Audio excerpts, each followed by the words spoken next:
What we have to confront is a deep, systemic, and structural restructuring of our world.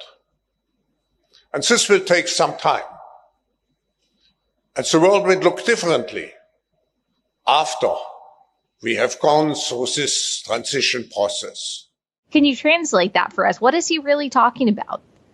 He's talking about us essentially giving up individual national sovereignty and giving up individual freedoms and turning over rule to experts. In fact, at his meeting in Davos, he said he looked at everyone in the room, and these are billionaires, millionaires, corporate heads, government bureaucrats, Hollywood celebrities, the royal family, Bill Gates. He looked at everyone and he said, we have in this room, we get to decide the future of the planet. I mean, that's the kind of maniacal James Bond villain attitude he actually has. So what's significant, though, about this G20 speech you just played, Ali, he is now being treated as a head of state. It's now a nation state. It's reached that level status at a G20 summit where he can go up there and talk about radical restructuring, systemic restructuring of the planet.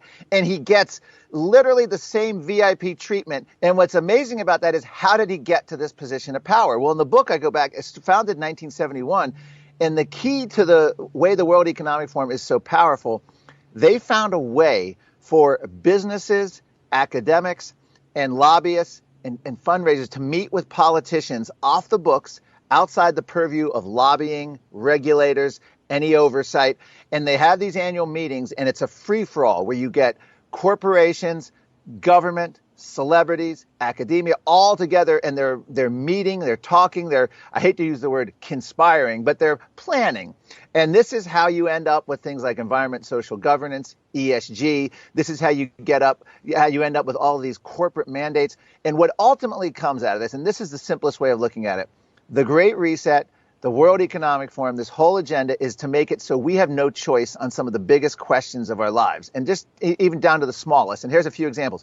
We didn't get to vote on whether gas-powered cars would be banned. We didn't vote for vaccine mandates. We didn't vote for lockdowns. We didn't vote to have churches closed. We didn't vote to have schools closed. We didn't vote for mask mandates. We didn't vote for banning of meat. But all of this is happening because at these meetings, like the World Economic Forum and the United Nations, they meet and they work with government corporate collusion to bypass democracy. And in a simple sentence, the Great Reset is basically making the once free West copy the same model as one-party Chinese authoritarian rule. That is the Great Reset. They bypass democracy and impose stuff through this corporate government fascism.